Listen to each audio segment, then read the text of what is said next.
My name is Sarah Jenkins. I'm 34 years old, and I'm a financial analyst. I specialize in complex asset valuation, which, ironically, my parents always found dreadfully boring. They preferred to talk about my older brother, Mark, the artist, even though his artistic endeavors usually involved them footing the bill. It was at Sunday dinner, just last month, when the latest round of mockery began. I'd mentioned a minor setback at work, a client who'd pulled out of a deal at the last minute, nothing catastrophic, just a bump. My mother, Eleanor, waved a dismissive hand, a gesture I'd known since childhood. "Oh, Sarah," she sighed, "you always get so bogged down in the details. You're just not quite cut out for the big picture, are you?" My father, Robert, chuckled, a knowing sound that always grated on my nerves. "She's always been the practical one, Eleanor, not exactly a visionary like Mark." Mark, sitting across from me, merely shrugged, as if agreeing with their assessment. I felt a familiar heat rise in my chest, a tight knot forming in my stomach, but I just forced a thin smile, clenching my jaw under the table. They had no idea that a simple, forgotten envelope, tucked away in a dusty box, would soon reveal just how much they had underestimated me, and how much they had lied. To understand why their words stung so deeply, you need to know a bit about my childhood. From a very young age, I was the quiet observer, the one who preferred puzzles and logic games to imaginative play. Mark, 2 years older, was the golden child, the creative genius. He'd draw elaborate, and often messy, pictures, and my parents would display them prominently, praising his uninhibited spirit. My perfect report cards, filled with A's in math and science, were met with a casual, "Well, you're good at that kind of thing, dear." It wasn't malice, not exactly, but a constant, subtle undermining of my intelligence, especially anything that wasn't academic. Whenever I struggled with something social or artistic, my mother would often say, "Sarah's just not cut out for that." It became a running joke, a gentle, yet persistent, label. My father, Robert, fostered this narrative. He was meticulous with family finances, or so he presented himself. He kept a beautiful, worn leather-bound ledger, always locked away in his study, where he recorded every expense, every investment. He'd occasionally pull it out, polishing the spine with a soft cloth, and say, "Some things require a head for numbers, Sarah, but real understanding, the kind that builds wealth, is different." He made it sound like I could crunch numbers, but lacked the strategic insight, the vision, to truly manage anything significant. This ledger became a symbol of his perceived financial mastery, something I, the dumb one, could never aspire to. When it came time for college, the disparity became even clearer. Mark, despite his mediocre grades, was encouraged to apply to an expensive art school, his tuition fully covered by my parents. They spoke of his potential and unique perspective. When I applied to a top business program, my parents subtly tried to steer me towards a local, cheaper state university. "It's more sensible for you, dear," my mother had said, "you don't need all that fancy theory for accounting." I pushed back, took out significant student loans, and got myself into the program I wanted. They matched only a fraction of my tuition, claiming financial strain, even while Mark's expensive art supplies and studio rent were consistently paid for. I excelled in my program, graduated with honors, and landed a coveted position as a financial analyst. My career took off, a steady ascent of promotions and increased responsibilities. Mark, meanwhile, struggled. His art didn't sell, and he bounced between odd jobs, constantly calling my parents for loans to cover his rent or buy new canvases. My parents, however, continued to brag about Mark's artistic journey to their friends, speaking of his eventual breakthrough, while my own achievements were merely stable or sensible. They never missed an opportunity to remind me that I was good with numbers, but not much else. Over the past few years, I started to notice small cracks in my parents' financial facade. They'd mention house repairs they couldn't quite afford, or delay their annual vacation, citing unexpected expenses.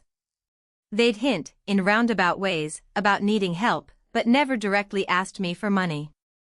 Instead, they'd ask Mark to help with artistic projects around the house, painting a mural in the living room, designing a new garden layout, which inevitably cost them more in materials and Mark's consulting fees than if they'd hired a professional. It was a bizarre dynamic. They relied on my stability but continued to dismiss my actual expertise, all while pouring money into Mark's bottomless pit of creative aspirations. The real alarm bells went off when my parents started talking about their retirement and setting up a family trust. They brought it up at another Sunday dinner, over my mother's famously dry roast chicken. "We're thinking of putting everything into a trust," my father announced, looking pointedly at Mark, "to ensure a secure future for everyone." But then, my mother turned to me, a saccharine smile on her face. "Of course, Sarah, you wouldn't want to be bogged down with all that paperwork, dear. It's so tedious, and you're so busy." The implication was clear. My financial acumen, the very thing I did for a living, was suddenly too tedious for me to handle when it came to our family's money. It stung, not just as an insult, but as a deliberate attempt to exclude me from something that should have involved both their children equally. I recognized then that their dismissiveness wasn't just about favoritism, it was a calculated strategy to keep me out of their financial affairs. The image of my father's locked ledger flashed in my mind, no longer a symbol of his wisdom, but of something hidden. A few weeks later, my parents announced they were finally downsizing. They'd found a smaller house and needed help clearing out their sprawling attic, which was packed with decades of accumulated junk. My mother, with her usual air of benevolent delegation, assigned me the task of going through the boring financial documents, while Mark was put in charge of sorting through old photo albums and sentimental items. "You're so good with papers, Sarah," she chirped, "you'll make quick work of it." This was my chance. The attic was stifling, filled with the scent of dust and old memories. I methodically worked through stacks of utility bills, expired warranties, and old bank statements. Hours later, buried under a pile of ancient tax returns, I found a sturdy cardboard box labeled simply, "Old Tax Docs." It was heavier than it looked. Inside, amidst legitimate but outdated financial records, tucked inside a worn, empty photo album, was a plain, unmarked envelope. It felt thicker than a single sheet of paper. My heart began to pound. I carefully opened it. Inside were 3 documents: a faded copy of a deed for a lake house, a trust document, and a letter from a law firm. The deed was for a beautiful property on Lake Huron, a place my maternal grandmother had owned and loved. I remembered visiting it as a child. The deed clearly stated that upon my grandmother's passing, the property was to be split evenly between her 2 grandchildren, Mark and me. My grandmother had passed away when I was 12. The trust document was far more disturbing. It was dated a year after my grandmother's death. My parents had effectively created a new trust, diverting my rightful half of the lake house proceeds into an account they controlled. Even worse, Mark was named as the primary beneficiary of the entire property, to be given to him when they decided. The letter from the law firm, dated just before the trust was established, confirmed that the lawyers had advised my parents against this action, noting it contradicted my grandmother's clear testamentary wishes. But the letter also contained a chilling phrase, citing my parents' stated reason for the deviation: Sarah's lack of financial savvy and general disinterest in property management. The dumb one. It was right there, in black and white. As I sifted through the box, my fingers brushed against something hard and small. It was a miniature leather-bound ledger, similar to my father's, but much older, its cover worn smooth with age. I recognized it instantly.